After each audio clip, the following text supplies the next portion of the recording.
Have you ever been told that if you just call God, God, that you're actually praying to a pagan idol? Or that saying God is invoking the fallen angel, Rael?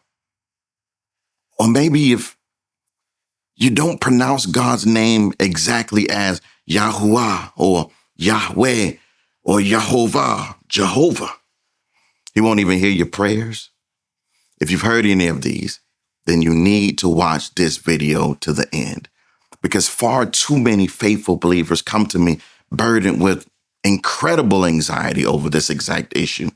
They've gone down rabbit holes of internet teachings and were genuinely terrified that because they had been praying to God instead of a specific Hebrew pronunciation, their prayers for their families were going nowhere because they were just bouncing off of the ceiling.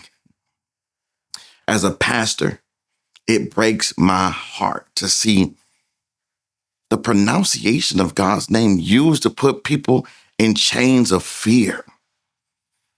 If you've ever felt the same anxiety, that heavy burden of guilt, or that spiritual confusion, I want you to take a deep breath, because you are not alone and you're not doing anything wrong. Because what if I told you that this entire debate is built on a modern illusion?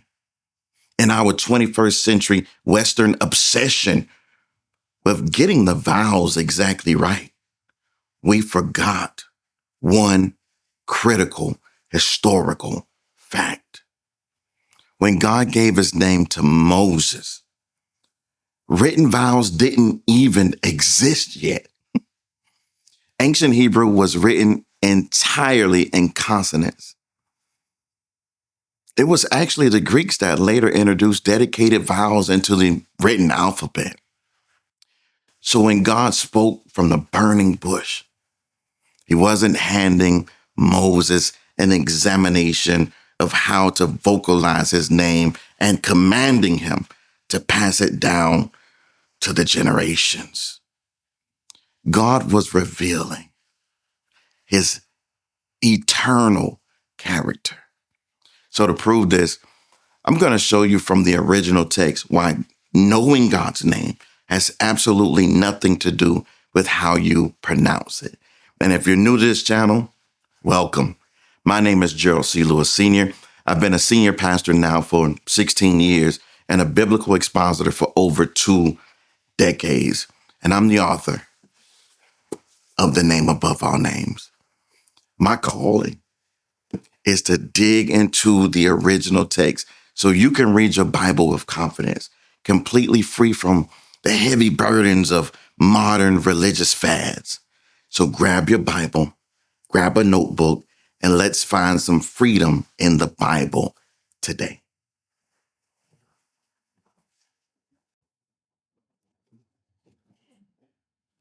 Let's start with the truth that we absolutely must grasp before we can even look at a word in Hebrew. This is essential. English and ancient Hebrew do not work the same way. In our modern Western culture, a name is mostly just what someone says when they want to call you. It's simply a sound we make with our mouths to get someone's attention. If your name is John or Mary or David, the word itself doesn't necessarily mean anything specific about your character. It doesn't tell me if you're honest or brave or even kind. It's just what your parents wanted to call you and printed on your birth certificate. But in ancient Semitic culture, it is entirely different. The Hebrew word for name is Shem. Shem is much, much more than a spoken label, because in ancient Near East, a name represents a person's essence, their character, their reputation, and their authority. So to know someone's name was to know their fundamental nature. Think about how that plays out in the scripture. When they were building the Tower of Babel in Genesis 11, the people said, let us make a name for ourselves. They weren't trying to change their names and make a completely new one for themselves. They were trying to build their own reputation and authority in defiance of God. So contrarily, in Genesis chapter 12, we find that God tells Abram, I will make your name great. And there, God was elevating Abram's character, his legacy, and his standing in human history. He wasn't changing his name, as most of us think. When the young shepherd boy, David, walked onto the battlefield to face Goliath in 1 Samuel chapter 17, he didn't say, I come to you with better weapons. He says, I come against you in the name, the Shem of the Lord of hosts, the God of the ranks of Israel. David isn't just throwing syllables, sacred syllables at the giant. He's saying, I am coming with the full backing, the authority, and the character of the Creator. Well, look at Psalm 22:1.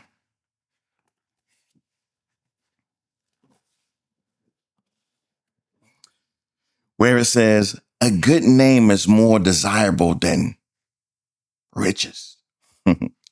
Solomon isn't saying that having a cool sounding collection of syllables is better than gold.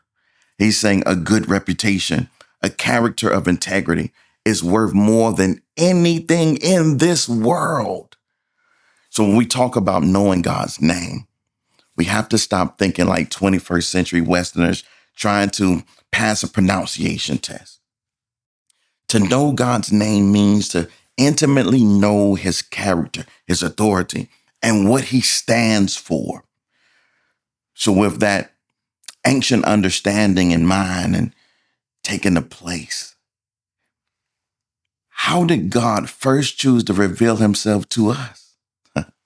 Go to the very first verse of the Bible, Genesis 1:1. In the beginning, God created the heaven and the earth. The Hebrew word translated God there is Elohim. Now, I hear this argument constantly. People say, Dr. G, Elohim is just a title. It's not God's personal name, and we are commanded to use his personal name. But slow down. Yes, the Bible contains passages that command or encourage the use or proclamation or even the remembrance of God's name. But there's a nuance there that is often overlooked. The way passages like Exodus chapter 3, verse 15 and chapter 9, verse 16, or Isaiah chapter 12, verse 4 function in Hebrew is misunderstood in English. The command is not to say the name, but to honor, proclaim, remember, or make known the name. In Hebrew thought, this is referring to God's reputation, his authority, his character, and his identity, not his spoken, vocalized name. But that's a perfect example of how we force our Western English grammar onto an ancient Hebrew text. In English, we strictly separate titles and proper names. But in ancient Hebrew, there is no such hard distinction. Both what we call names and what we call titles are encompassed by the concept of Shem. To say that Elohim isn't a personal name is exactly like saying Adam isn't one either. Let me show you what I mean. If you look at the Hebrew word Adam, It means human or mankind. It's a category. When God created mankind, he created Adam. But as you read through the early chapters of Genesis, something interesting happens.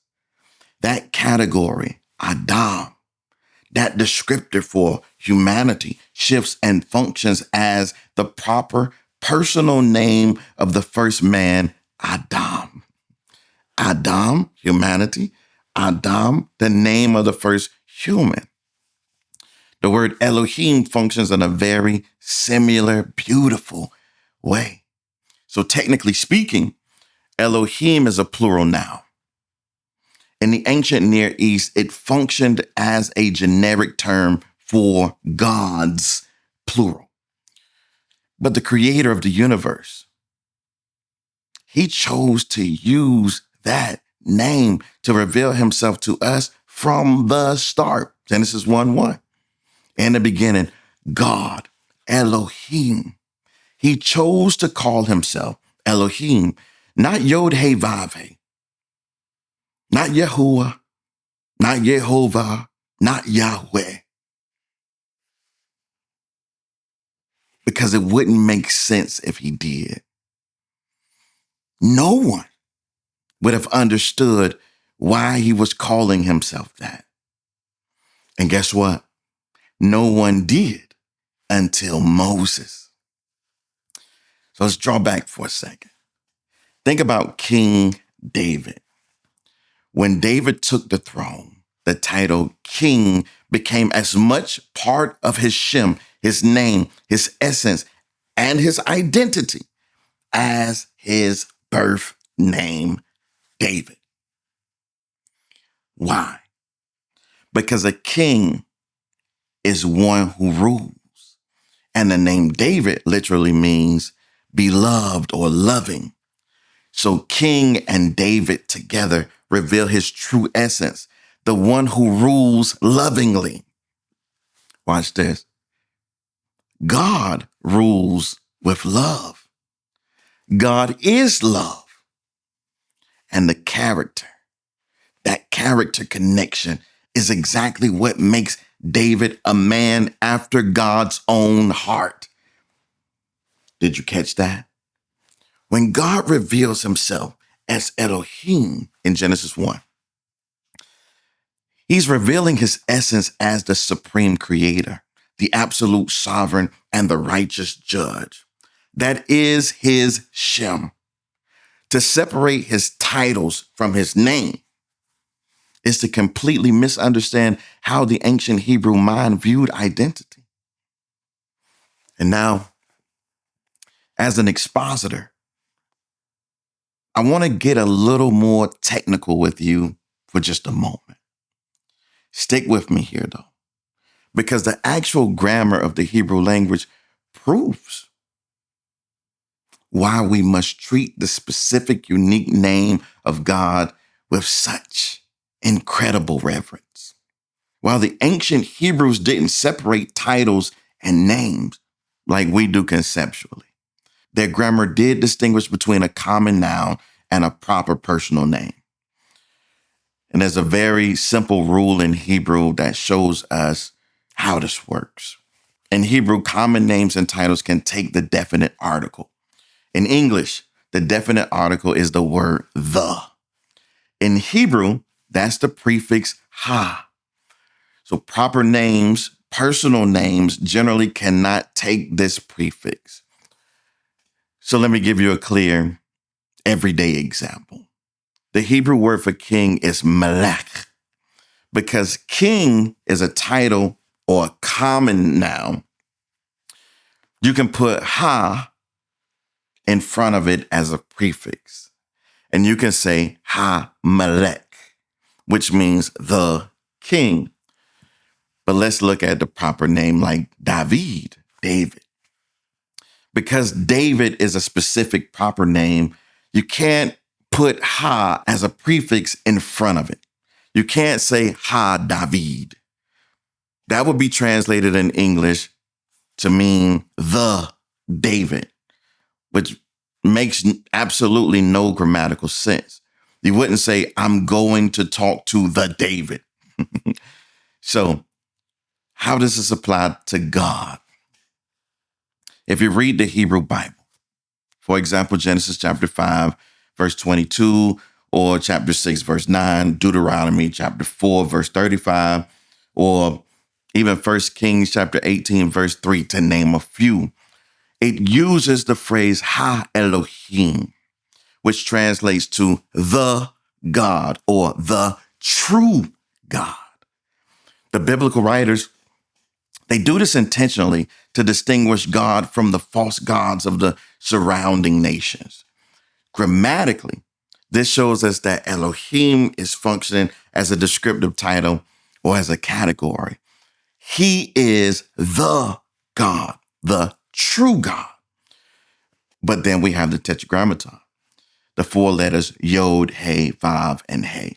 In the entire Hebrew Bible, the consonants Yod, He, Vav, He never takes the definite article. You will never see ha, Yod, He, Vav, He. You will never see ha, Yahuah, ha, Yahweh, ha, Yehovah, ha, Jehovah. It's grammatically treated as a proper, personal, utterly unique noun. It is entirely set apart.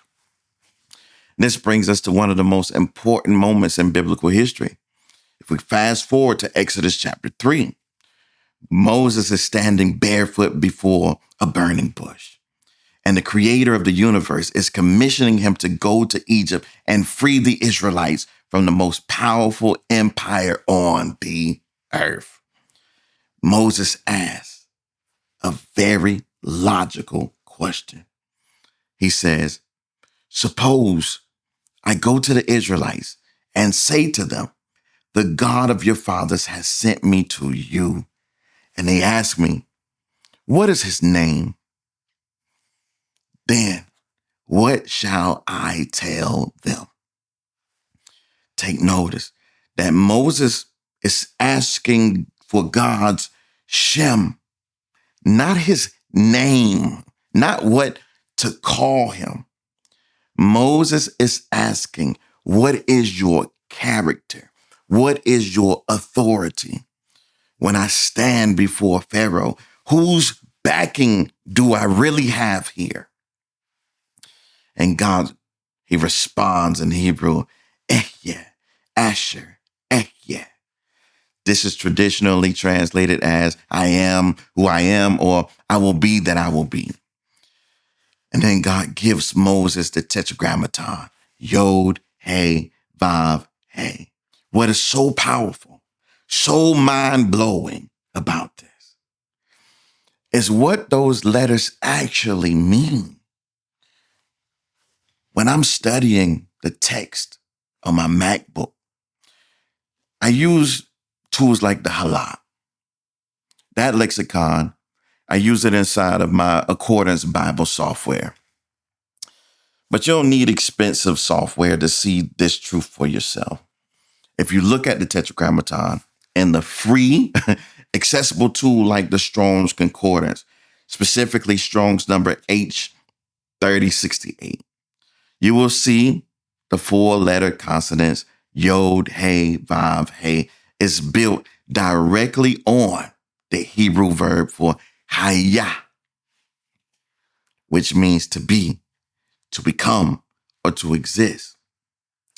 Remember when I told you that that it wouldn't make sense for God to reveal himself as Yod, He, Vav, He in Genesis 1:1? That's why.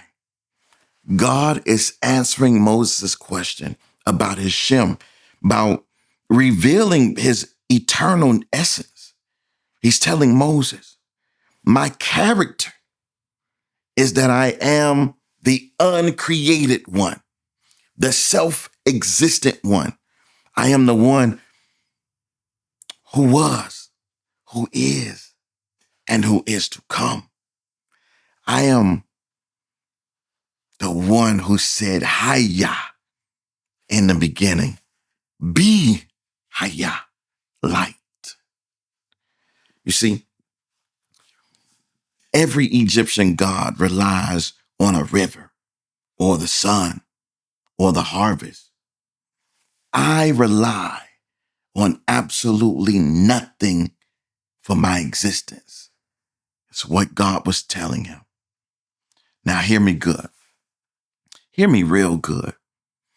God didn't give Moses a collection of the consonants Yod, Hey, Vav, Hey, so that thousands of years later, people on the internet could argue about how to pronounce it. He gave Moses a revelation of his eternal, unchanging nature. He's the God who simply is. He's the God that existed in the beginning. He's the God that caused all things to be. Hayah.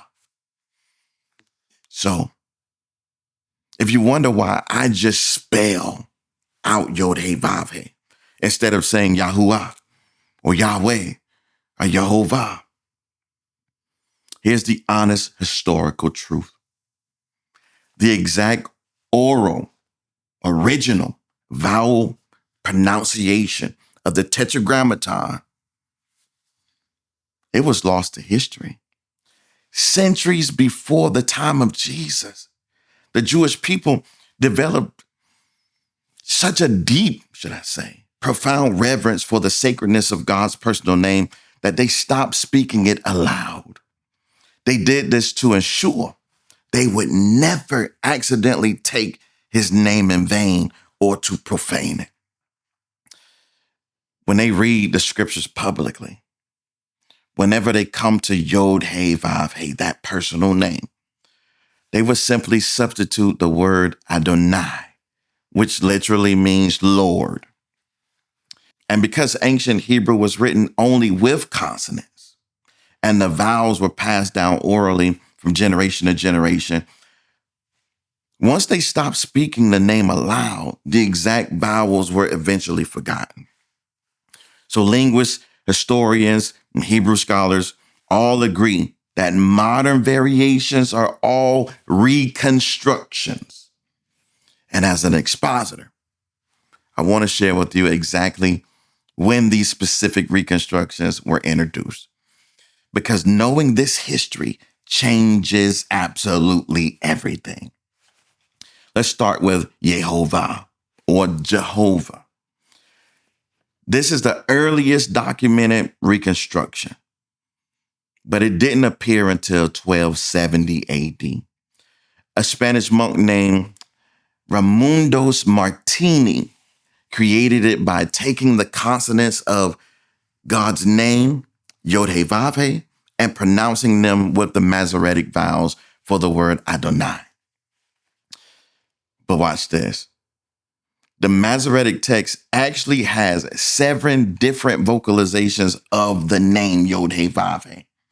And Yehovah is just one of them.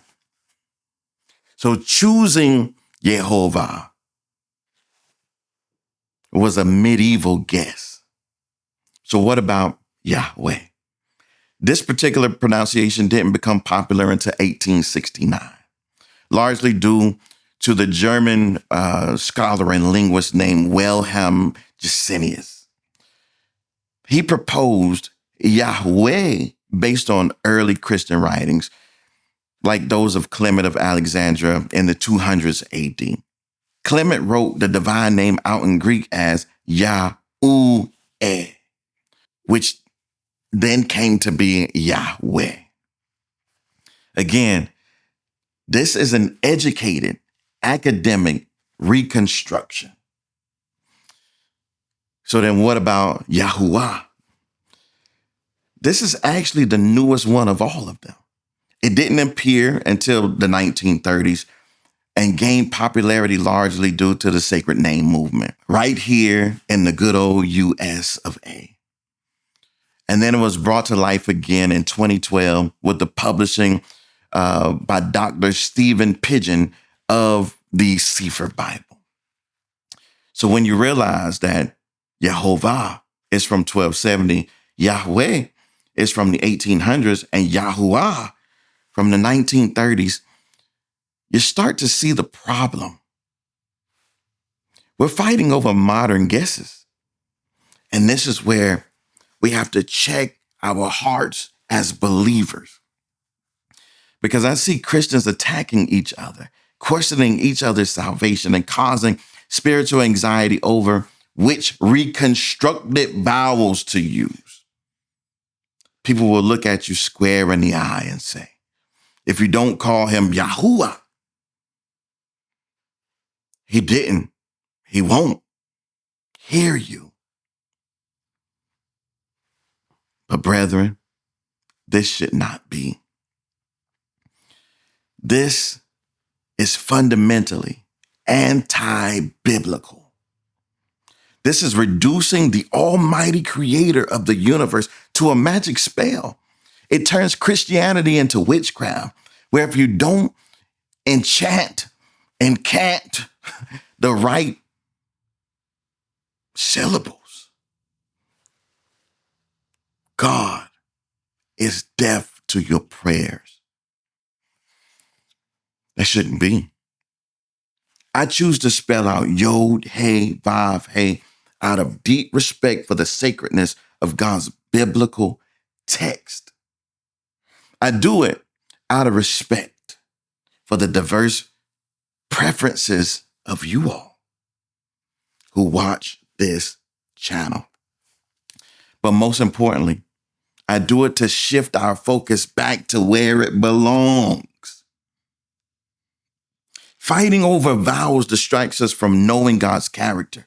And knowing his character, his authority, and his faithfulness is what the Hebrew concept of Shem is truly about. When people demand that you use a specific spoken pronunciation to truly worship God, I actually believe they're usually well-intentioned. I believe they want to be accurate. They want to be honoring. But they're viewing an ancient Semitic text through a modern, hyper-literal Western lens. They're putting a yoke of bondage on your neck that Christ never asked you to carry. God didn't reveal his name to give humanity a pronunciation test. He revealed his name to show us who he is, to show us how much he loves us, to reveal his plan of salvation to us. His Shem, his name is mercy. His Shem is justice. His Shem is eternal existence, authority, and covenant faithfulness. When you know his character and when you trust in his son, Jesus Christ, you know his name. So let's stop all the arguing over how to pronounce it. It's either you know him or you don't. Thank you so much for joining me for this exposition today. I hope this brought you some clarity, some peace, and a deeper appreciation for the beauty of the Hebrew scriptures. If this teaching freed you from some anxiety or the yoke of bondage people tried to place around your neck about the pronunciation of God's name, let me know in the comments below. I genuinely enjoy hearing how these studies are helping people read the Bible with greater clarity and confidence. And if you are part of the 5% who want to go much deeper than I could ever go in this video, I encourage you to check out my book, The Name Above All Names.